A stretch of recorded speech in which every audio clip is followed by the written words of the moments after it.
Hello humans, welcome back to Code with Connor. This is the Let's Learn Python series. We are into Unit 4. This is topic number 2. We're dealing with strings. First up, let's look at the challenge from the last lesson. Remind yourselves what it is, look at the code, and then we'll get ready to move on. So here we are. This was the challenge from the last lesson. Let's put in a word, Superman. And it indexes that word, so it prints it out kind of with some spaces and some indices above it. And then it asks us for a starting index, so 2 and an ending index 4, and then it prints 2 and 3 but not 4. So it excludes that last index. All right, so this is what we were trying to do. Now it should also have some error checking in there.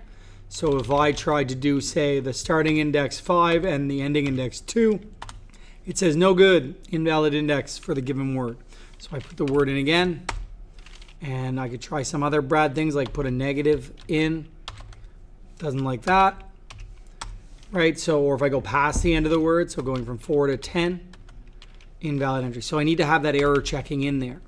Okay, it will let me go to 8, which is the last index. So if I wanted to do 5 to 8, the last index is actually 7, but 8 is excluded. So it'll allow you to index up to 8, and that gives me the last 3 letters of the word.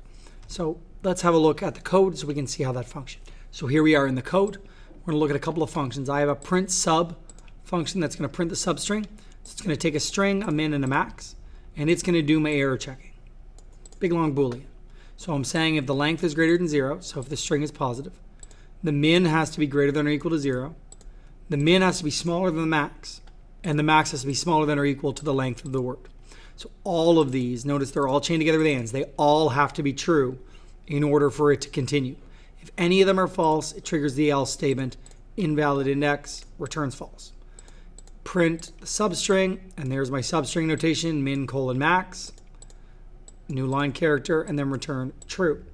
So this is where my actual substring is going to get printed.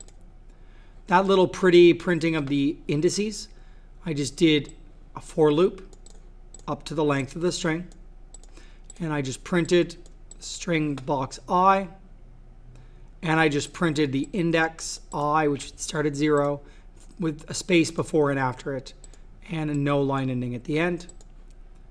And then I printed a line after it was over. And then another loop. This time I'm printing through the word, and I'm going to print the individual characters of that word. So S box I, space before and after, no enter. And then at the end, do a little double enter here. Okay, this is going to print the pretty indexes for the word. Then my actual code, while true, ask for a word, call the print word indices on word. That's going to print out that pretty setup with the indices on top and the word underneath. We're going to set the start value to an int from the user, the end value to an int from the user. And then if print sub, pass it the word, pass it start, pass it end. So word, start, and end are all coming from the user. And I'm passing all 3 of those to this function print sub, s, min, and max. And this is going to return either true or false. If it returns true, then the if statement is true and they did it correctly, so it'll break out of the loop and be done. If it wasn't true, then they must have put in something that broke it. Therefore, continue and ask them for a new word. So you can start to see the structure of the program, how I decided to do it with the return statements, and then using those return statements in my if. So coming up with that code structure for how we want to do it. Also breaking things off into functions, like the printing the word indices, that's all great as well. And it's generic. I can pass it any string, and it'll do it. Now you'll get into issues when you get into double-digit strings because of the spacing. That's not a big deal for right now. All right, so there's how we did that challenge for Unit 4, topic number 1. Now we're going to look at the stuff for Unit 4, topic number 2. So in topic number 2, we're going to focus on looping through strings, and there was a little bit of this in the challenge from the last one, but we're going to actually talk about it and look at the code this time around. So here's the code we're going to use. While true, word is an input from the user. Enter a word or Q to quit.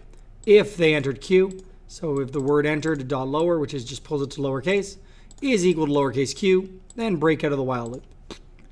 And then I notice I didn't even bother with the else, because guess what? If it makes it to this line of code, it didn't break. It doesn't really matter. So I create a string called vowels, which is A-E-I-O-U-Y. I put the Y in there. I thought it'd be nice. And then vowel count, I set to 0. I then do a loop through a word. So this is one way to loop through a word. So for C in word. So it's going to automatically take a character from the string and assign it to C, and it's going to loop through one character at a time. If that character can be found in vowels in this string, then I'm going to increment my vowel count by 1. Then I'm going to print word has so many vowels. All right, but this is the part, this looping. For some character, which I'm temporarily calling C, in word. So it's going to loop through the letters one at a time. So, Superman at S. Okay, so C is now S. And then U, okay, C is now U. And then P, and it's going to loop through one letter at a time, assigning the values to C as it goes through. Okay, so let's run this and see how it looks. Enter a word, okay, Superman. Superman has 3 vowels. It has a U, an E, and an A. Okay. My string has 1, 2 vowels. Beautiful. Moo has 2 vowels. Moo has 8 vowels. So it's looping through M, then O, then O, then O. And as it checks each character, each character gets assigned that value as C. And it's checking it, right? So it's saying, Superman, this is now S. So if S is in vowels, it's not. Okay. Next one, U. If U is in vowels, it is. There it is. So then it increments by 1. P. If P is in vowels, no, it's not. And so on. It loops its way through. Now you can replace all of this. One sec. We can replace all that with a different loop. So we can use a standard I in range loop where we put the length of the word in the range. So it'll loop from 0 up to, but not including the length of the word. And then using the index notation, the box notation on the string. So word box I. Instead of just this letter C, it's I is an actual index, it's a number as we loop through. And so I'm going word box I is in vowels. This is still a character and it's still looping through S, U, P, E, R, whatever. But instead of it being referenced only by character, it's being referenced by index, which means we actually know where we are in the string, not just which element of the string we're looking at, which is really helpful in a lot of situations. This is going to run exactly the same way. If you ever need to quit in PowerShell, Control Z on your keyboard and hit Enter, and it'll bail on the program.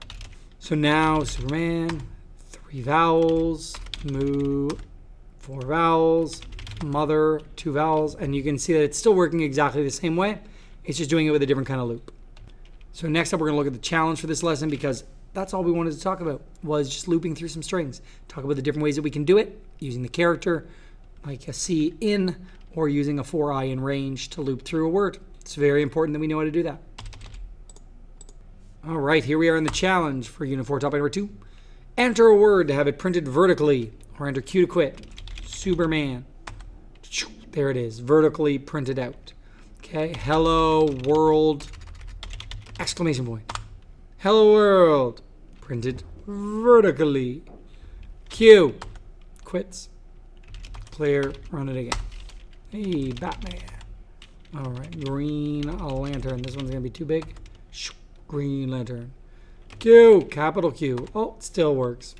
All right, so that's what you're gonna do for the challenge. Little while loop. Get them to print, get them to enter a word, print the word vertically, ask for another, and so on.